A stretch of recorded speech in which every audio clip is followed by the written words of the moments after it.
the turn. Rafael Alves has been quite the turn in the UFC so far, with 2 losses to top 15, current top 15 ranked talent, and Damir Ismagulov recently retired, and Drew Dober, but a big time win over a surging Mark Jacasey by submission, and now the former Titan FC champ is going to be taking on one of the hottest prospects in MMA. If you can believe it, the Tajik Eagle, Nurullo Aliev, who's making his UFC debut, and for Aliev, undefeated, the former champ over with Eagle FC. And this guy, I said it in our Dana White's Contender Series preview when he was taking on Josh Wick, not only does he kind of look like Khabib, but you hate to compare guys in regions of the world. He fights exactly like Khabib Nurmagomedov. Stands straight up, hands down by his chest, wild looping shots, goes for double legs, wraps his hands behind guys. He gets on top of dumps them down to the ground, and then just stays in guard and lands King Kong type ground and pound. So for Nurullo Aliev, I know a lot of people on social media, like even before fight week has started, they're excited about his UFC debut. And how can you not be? Now, the one thing that kind of weirds me out about Nurullo Aliev is that the UFC says on their website he was born December 8th in the year 2000. But every other website said he was born October 16th, 1999. So he's either 22 or 23. Nobody seems to know. David Ortiz kind of stats, Matt. He's been really impressive, though, from the field study that I've done. He's not one of these prospects that you worry about if his skills are going to translate at the UFC level. Now, I will say this. Odd way to build a prospect with his level of promise by giving him a guy like Alves, because Rafael's like a difficult fighter to deal with. He throws really hard on the feet. He has a pretty good chin. He has good... his takedown defense is all right, but he's definitely a good submission threat off of his back. He's an active fighter off his back. I like this as a first fight for a prospect who does have a lot of promise, but this is a very difficult fight. This really is a sink or swim type of matchup, because again, if you beat Alves... I won't say it's like a Jim Miller win, because that's always the example I go for. You know, hey, you beat Miller, you only got to go out there and fight really good guys. But if you beat Alves, what is it, Terrence McKinney next? You might go against Bonfim? Well, it's like if Hussein Ashkabov was able to beat Jamal Emmers. A little bit, yeah. But for Aliev, like his dominance he is able to show with his offensive grappling in that top position is very suffocating. And he does have a grappling style to where when he's on top of you, your stamina is getting drained every second, every minute that he's on top of you. Because it is that Khabib type of style to where when you're trying to post and get back up to your feet, he's wrapping the wrist, he's putting it behind your back. It's just a very draining style. And the thing about Alves is he wastes a lot of energy. Now, he does that because his style is so explosive. He has that great power behind his hands. But the thing is, there's a lot of wasted movement behind what he does. And I do worry that he could tire himself out in this type of matchup. So Alves is a really weird fighter because he was featured on Dana White's Looking for a Fight a number of years ago. He gets a win over Felipe Douglas. He kind of withstands a little bit of adversity in that fight.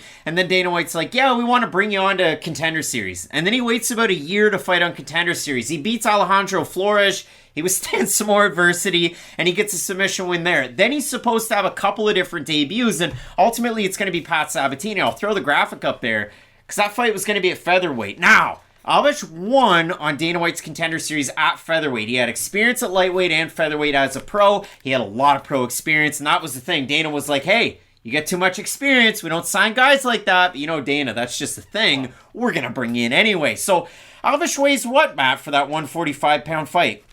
157.5. Way above. Not even close. So he's crying. He's wearing a mask. Things couldn't work out. He eventually ends up taking on Ismagulov. Drops him in a blitz. 3-punch blitz. Drops him in the first round.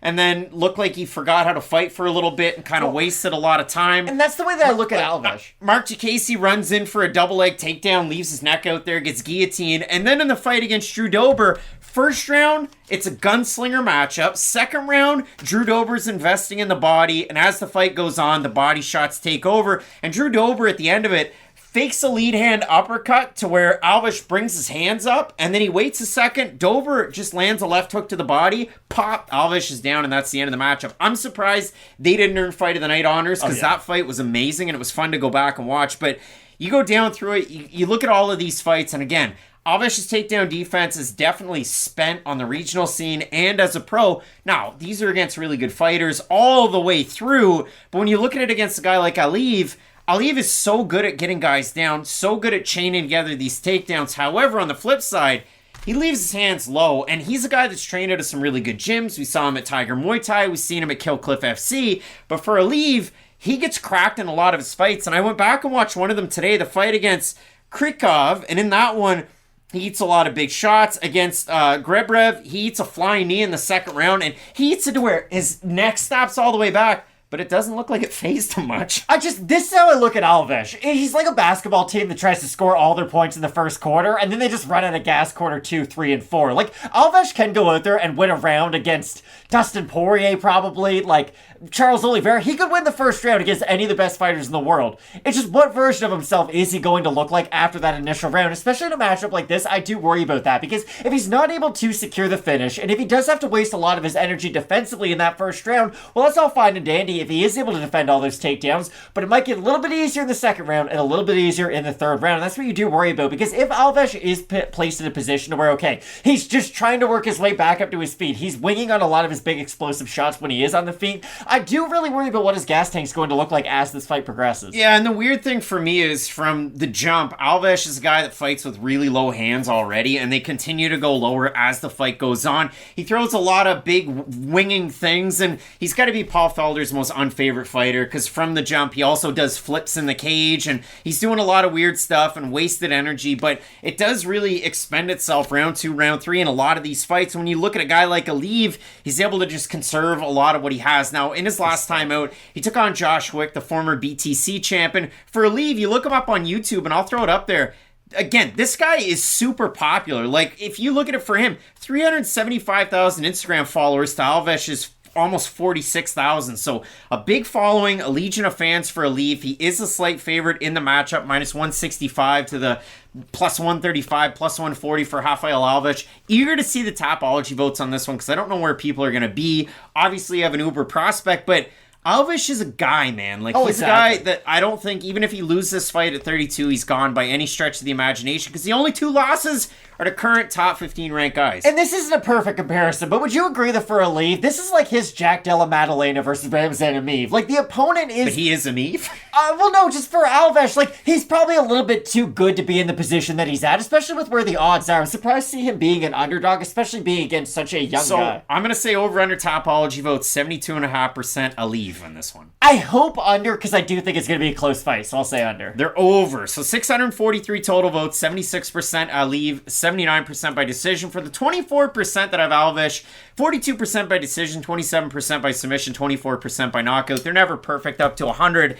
I'll be honest with everybody, before I did the tape study, like, just raw dogging it, I thought Alves all day. And then I went back and I watched it. Aliev gets hit a lot, and it does scare me in a lot of these fights, and he gets hit clean. He's got to get the takedown. He doesn't defend leg kicks at all.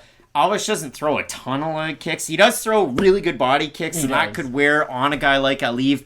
I'm going to take Aliev ever so slightly, but it feels like a good underdog pick on Alves if you're going to go with him. Exactly, because he's fought a very high level of competition. Again, his record is a little bit salty because he's fought pretty good fighters through the majority of his career. That's the thing. You're not going to be 29-0 if you fought really good guys in the regional scene. That sounds like I'm throwing shade at Khabib. I'm really not, but you get the idea. If you fight good fighters, you're going to have a blemish here or there. I think this is a very difficult fight for Aliev, even though I do agree with you. I have him in this matchup, but again, if he beats Alves, I'll be really curious to see who they match him up with next, because again, the UFC must have a pretty high opinion of him. This is the first fight that they're giving him, so very curious to see where he goes after this. Eager to see, too, who corners Aliev, because he spent a lot of time with Gilbert Burns, but obviously Fiziev at Killcliff and at Tiger Muay Thai, so maybe you have a couple of cameos there coming up on Fight Night. Big time card coming up this weekend. Both of us going with the very first fighter out of Tajikistan in the UFC. It's Nurullo Aliev. We got a guy in the corner looking on from that poster afar. The Tajik Eagle, Loic Rajabov. Is he on the Ultimate Fighter? I don't know, but a big time week of fights coming up this weekend. Nikita Krylov taking on Ryan Spann in the main event. You're not going to want to miss it. Keep it locked in with Fight Night Picks, we always say. Let's get into it.